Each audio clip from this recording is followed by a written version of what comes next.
नमस्कार दोस्तों, मेरा नाम है मार्गेश और आज मेरे साथ मौजूद हैं वैभव चौहान जी। वैभव चौहान जी को 4 साल से ज़्यादा का अनुभव है बीआईएस कंसल्टिंग की फील्ड में। आज हम इनसे बात करेंगे और बीआईएस सर्टिफिकेशन के लिए क्या डॉक्यूमेंट्स चाहिए होते हैं, क्या क्या रिक्वायरमेंट होती है, प्रोसेस क्या है, कौन कौन सा प्रोडक्ट है जिसके लिए बीआईएस सर्टिफिकेशन जरूरी है, ऐसे विभिन्न पहलुओं पर बात करेंगे। तो कहीं जाइएगा नहीं, बने रहिएगा हमारे साथ वीडियो के अंदर। वैभव जी, मेरा सबसे पहला सवाल आपसे ये है कि बीआईएस सर्टिफिकेशन कौन से प्रोडक्ट्स हैं जिनके लिए जरूरी है? Sir, BIS certification basically safety equipments के लिए रिक्वायरमेंट होता है और जितने भी इलेक्ट्रॉनिक गुड्स होते हैं उनके लिए रिक्वायरमेंट होता है, ठीक है। और जितने भी मैन्युफैक्चरर्स होते हैं उनके लिए रिक्वायरमेंट्स होता है ये, और जो भी इंपोर्ट करता है उसके लिए रिक्वायरमेंट होता है। सो सबसे पहले आज हम जो डिस्कस करेंगे, BIS एक बॉडी है और उसके अंदर 3 कैटेगराइज हैं। One is the CRS, is the compulsory registration scheme. Second one is the ISI, and third one is the FMCS. Okay, so सबसे पहले जो आज हम डिस्कस करेंगे वो CRS के बारे में डिस्कस करेंगे। वैभव जी, मेरा अगला सवाल आपसे ये है कि BIS सर्टिफिकेशन के लिए एलिजिबल कौन कौन से प्रोडक्ट्स हैं? ये चेक करने के लिए क्या प्रोसेस है, कैसे चेक कर सकते हैं? बेसिकली BIS सर्टिफिकेशन के लिए जिसके बारे में हम बात कर रहे हैं, CRS के बारे में, कंपल्सरी रजिस्ट्रेशन स्कीम। सो काफ़ी लोगों को सबसे पहले तो यही ज़्यादा कन्फ्यूज़न होता है कि हमारा प्रोडक्ट कौन सी कैटेगरी में फॉल करता है। सो हम स्टेप बाय स्टेप लेके चलेंगे। हम सबसे पहले जो डिस्कस करेंगे CRS के बारे में डिस्कस करेंगे। सो CRS कैटेगरी में जितने भी इलेक्ट्रॉनिक गुड्स होते हैं आपके वो कवर होते हैं, like video games, LED lights, amplifiers, LED screens and plasmas. So ये सब प्रोडक्ट्स CRS कैटेगरी में कवर करते हैं। अब जब BIS रजिस्ट्रेशन करने हम जाते हैं तो चैलेंजेस क्या क्या फेस करने पड़ते हैं? बेसिकली चैलेंजेस हमें एज सच आते हैं बिकॉज हमें प्रोडक्ट की नॉलेज नहीं होती कि लाइक हमें क्या क्या कंप्लायंसेस रिक्वायरमेंट हैं BIS में, क्या क्या फॉर्मेट्स रिक्वायरमेंट्स हैं, क्या क्या हमें मैन्युफैक्चरिंग की साइड से चाहिए, क्या क्या हमें अगर हम इंपोर्ट कर रहे हैं तो उसकी साइड से हमें क्या क्या डिटेल्स चाहिए। सो वो सारे सब चैलेंजेस आते हैं हमें सर्टिफिकेशन लेने में। और यदि मैं बात करूं कि इसके बेनिफिट्स क्या होते हैं, अगर कोई भी मैन्युफैक्चरर है, जैसे BIS सर्टिफिकेशन गवर्नमेंट इसको बहुत इस पे ध्यान दे रही है, हाँ। और नए नए प्रोडक्ट्स को इसमें ऐड कर रही है ताकि ज्यादा से ज्यादा लोग जो है वो BIS सर्टिफाइड प्रोडक्ट्स को सेल करें। बेसिकली BIS किस लिए एप्लीकेबल होता है मैं आपको थोड़ा सा वो भी बता देता हूँ कि लाइक BIS एक सेफ्टी इक्विपमेंट्स के रिगार्डिंग रहता है कि जस्ट फॉर एग्जांपल हम एक कोई भी LED स्क्रीन यूज कर रहे हैं, ठीक है, वो BIS सर्टिफाइड होनी चाहिए डेफिनेटली, ठीक है।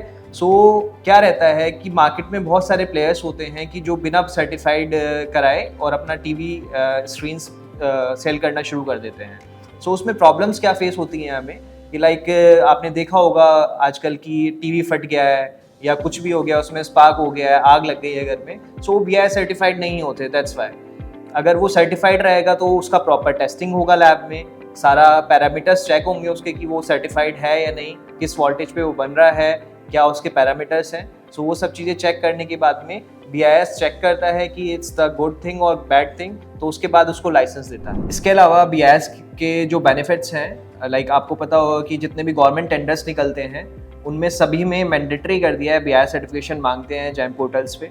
सो अगर आप बिजनेस करते हैं तो आपके लिए वो भी अच्छी अपॉर्चुनिटी है कि आप BIS सर्टिफिकेशन लें और उसको गवर्नमेंट टेंडर्स में डालें। सो उन्हीं को प्रायोरिटी दी जाती है BIS सर्टिफिकेशंस वालों को। वैभव जी, मेरा अगला सवाल ये है कि ये कैसे चेक कर सकते हैं कि हमारा जो प्रोडक्ट है वो BIS सर्टिफिकेशन के लिए एलिजिबल है या नहीं?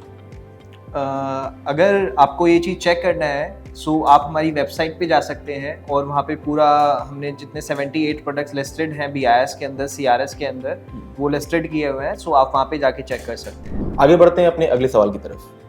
वैभव जी, मेरा अगला सवाल ये है कि BIS सर्टिफिकेशन के लिए क्या क्या डॉक्यूमेंट्स चाहिए होते हैं? BIS सर्टिफिकेशन के लिए बेसिक जो डॉक्यूमेंट्स रहते हैं, अगर हम बात करें कि हम मैन्युफैक्चरिंग कर रहे हैं, ठीक है, सो उसमें हमें नॉर्मल हमारा KYC डॉक्यूमेंट्स रिक्वायरमेंट रहेगा कि लाइक आपका पैन कार्ड, आधार कार्ड, आपका GST सर्टिफिकेट, आपका प्रेमाइसिस प्रूफ, आपका प्रोडक्ट मैनुअल की उसमें क्या क्या स्पेसिफिकेशंस आप यूज़ कर रहे हैं, ये सब चीज़ें हमें रिक्वायरमेंट रहती हैं। देन उसके बाद हम आगे फर्दर प्रोसीड करते हैं उस चीज़ को। और इसके लिए प्रोसेस क्या है BIS सर्टिफिकेशन का? अगर मैं प्रोसेस की बात करूं, अगर प्रोसेस की बात करोगे तो CRS की जिसकी हम बात कर रहे हैं अभी, सो सबसे पहले हम क्या करते हैं कि आपके प्रोडक्ट को चेक करेंगे कि वो प्रोडक्ट आपका फॉल कर रहा है 100% या नहीं उसमें, ठीक है। वो चेक करने के बाद में हम उसका जो स्पेसिफिकेशंस हैं वो चेक करेंगे कि लाइक वो स्पेसिफिकेशंस मैच कर रही हैं as per Indian standard, as per guidelines, as per BIS। Okay, then उसके बाद फिर हम आगे फर्दर स्टेप लेते हैं, उसकी हम BIS लैब में टेस्टिंग कराते हैं एज पर गवर्नमेंट गाइडलाइंस। वो टेस्टिंग होने के बाद में हमें एक रिपोर्ट मिलती है, वो अप्रॉक्सीमेटली 7 to 10 डेज में हमें रिपोर्ट मिल जाती है। देन उसके बाद हम जो सपोर्टिंग डॉक्यूमेंट्स होते हैं वो लगाने के बाद में हम BIS में फाइल सबमिशन करते हैं। फाइल सबमिशन होने के बाद में BIS ऑफिसर्स उसको गो थ्रू करेंगे, गो थ्रू करने के बाद में आपको लाइसेंस ग्रांट करेंगे। So it's the time taking process is approximately 30 days. मेरा अगला सवाल आपसे ये है कि अगर मान लीजिए मैं बिजनेस कर रहा हूँ और मेरे पास 4 अलग अलग प्रोडक्ट्स हैं, मुझे उन चारों प्रोडक्ट्स के लिए अलग से BIS सर्टिफिकेट प्राप्त करना होगा या फिर एक ही सर्टिफिकेट से चारों के लिए काम हो डेफिनेटली सकता है? आपको चारों प्रोडक्ट्स के लिए अलग अलग लेना पड़ेगा। जस्ट फॉर एग्जांपल आपका एक LED टीवी है जो आप मैन्युफैक्चरिंग कर रहे हैं, एक आपका वीडियो गेम है जो मैन्युफैक्चरिंग कर रहे हैं, एक आपका LED लाइट्स मान लीजिए।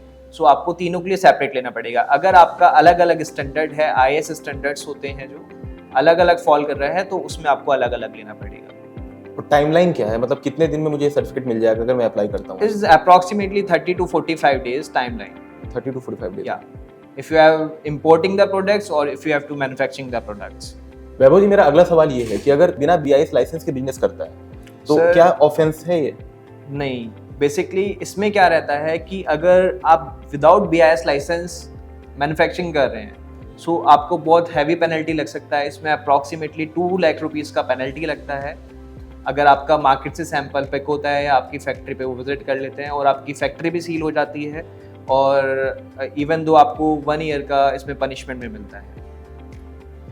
तो दोस्तों, जैसा आपने सुना अभी कि BIS रजिस्ट्रेशन, अगर आप ये सर्टिफिकेट BIS सर्टिफिकेट नहीं प्राप्त करते हैं और उस बिना उसके कंपलसरी रजिस्ट्रेशन में आपका प्रोडक्ट आता है और अपना बिजनेस कंटिन्यू करते हैं, तो आपको भारी पेनल्टी देना पड़ सकता है। Yes, definitely. और मेरा आखिरी सवाल आपसे ये है कि कॉर्बिज कैसे हेल्प करता है BIS सर्टिफिकेट प्राप्त करने में? कॉर्बिज बेसिकली हम आपको पूरा end to end service provide करते हैं, till start to till and.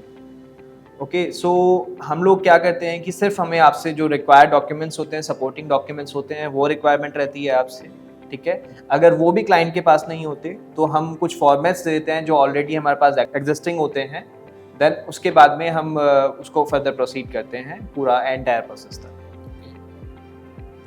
तो जैसे कॉर्बिज पैन इंडिया कर रही है या फिर सिर्फ लिमिटेड प्लेसेस में? नहीं, हम ग्लोबली करते हैं Globally इसको। करते हैं। हाँ, कहीं का भी कोई भी प्रोडक्ट हो, इवन दो फॉरेन से मैन्युफैक्चरिंग हो रहा हो प्रोडक्ट या इंपोर्ट हो रहा हो, तो हम सब चीज़ के लिए BIS एप्लीकेबल कराते हैं। तो दोस्तों, देखा आपने BIS सर्टिफिकेशन से जुड़े बहुत सारे सवाल मैंने वैभव जी से किए हैं और उन्होंने उसके जवाब भी दिए। तो अगर आपको BIS सर्टिफिकेट प्राप्त करना है, अगर आपको BIS कंसल्टिंग से रिलेटेड कुछ भी आपको क्वेश्चन है BIS से रिलेटेड, तो आप हमारी कॉर्बिज की टीम से संपर्क करें।